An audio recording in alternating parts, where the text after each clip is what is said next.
this is our third batch of production on CO2, fluffy CO2 GaNS using Shadow Burn 3D's method.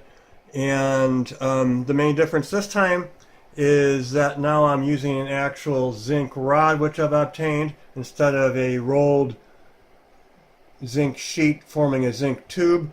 That's also why you see the red Coke bottle caps glued top and bottom on the board, because the hole for the rod had to be smaller. I had to shim it down by drilling holes in the plastic caps and gluing them on the board.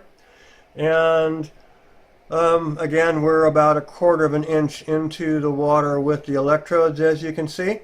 We're using the same salt solution that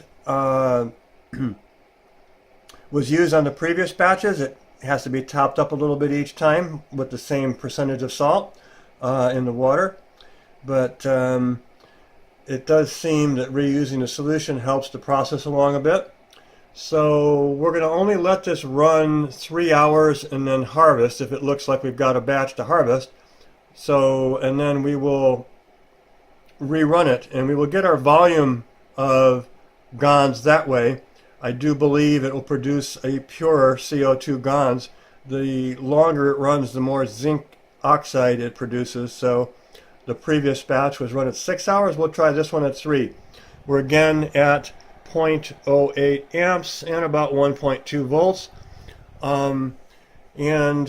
Just of note, you can already see that there's a cloud coming down, streaming down off of the zinc rod over there. See if we can zoom in a little bit here.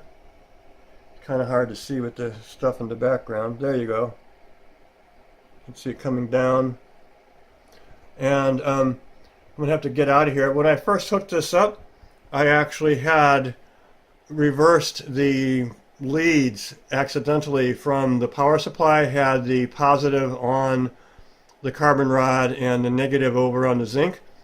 And what caused me to notice it right off was I smelled chlorine gas.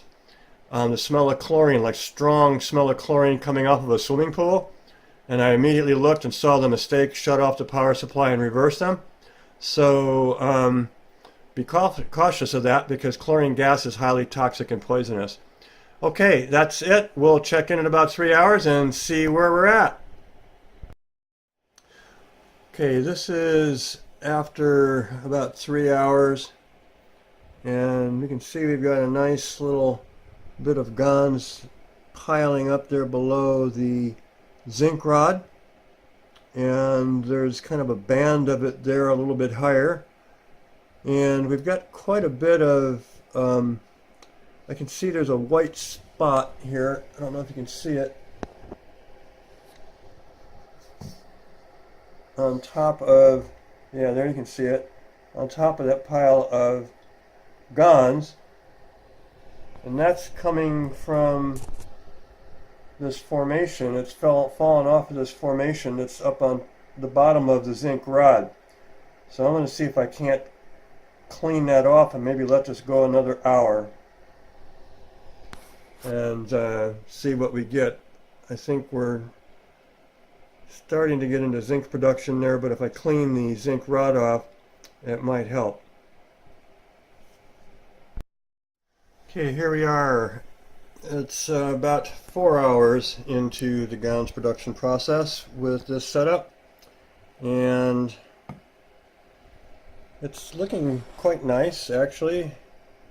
Let's see if we can get it focused there. There we go. It's still very nice and soft looking. Not huge quantities of it, but you can see it there.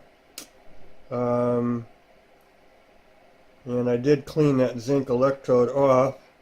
It's starting to build up a little bit of debris up near there. I may just give this 1 more hour so we're done on 5 hours. It does seem to be a little different with the zinc rod versus the zinc tube that I had.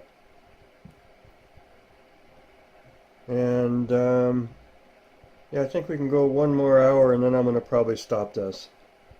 So let's put this here. Whoops, you can see that the vibrations knocked that little bit of GaNS that was draping down off the electrode there, but that's okay. We'll be back in about an hour.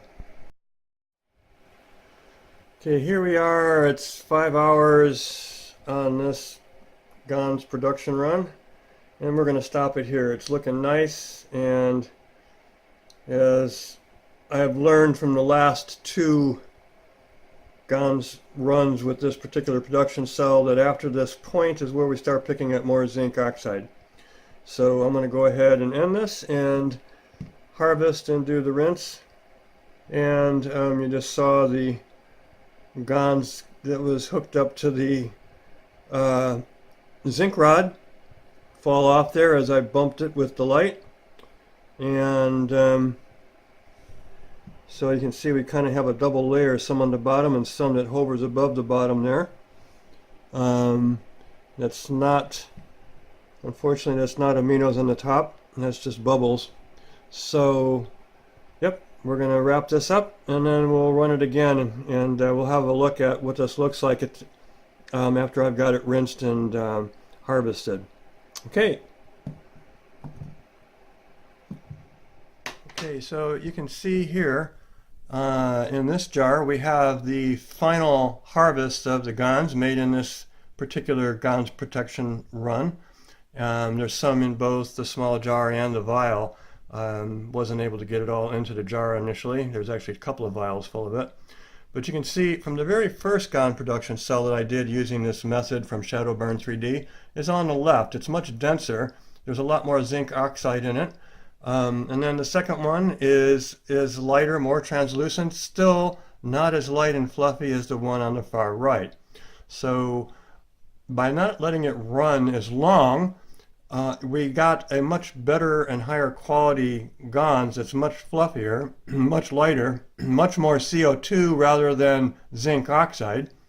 And what I've learned in this is that it's not just the runtime, because this one actually ran for about 5 hours and this middle one ran for about 6. There's different possibilities why the longer runtime on the last batch. Maybe the water is the salt water being reused is slowing the process down. I also switched over to the zinc rod. And there's some other possibilities too that I'm exploring. So, but the thing is that you need to understand what it looks like at the harvest point. And so that's what I've learned from this whole process, is to keep an eye on it and know exactly when it should be harvested, not let it run any longer, to get this very nice fluffy looking GaNS. And you can see here, I can hold this up, let's see here, and it's very, very, very nice. And yet it does the anti-gravity thing despite the fact it's so fluid. And one of the interesting things is with this is that even when the water line touches it, it still holds the anti-gravity. It doesn't just come pouring down onto the low side of the jar like the denser GaNS does. So not sure what to make of that, but that's very interesting, and I'm very pleased with this. I don't know if I can get it any fluffier than that. I may give it a try. I'll be experimenting with a few other means as well, and I'll be sharing those as we go forward.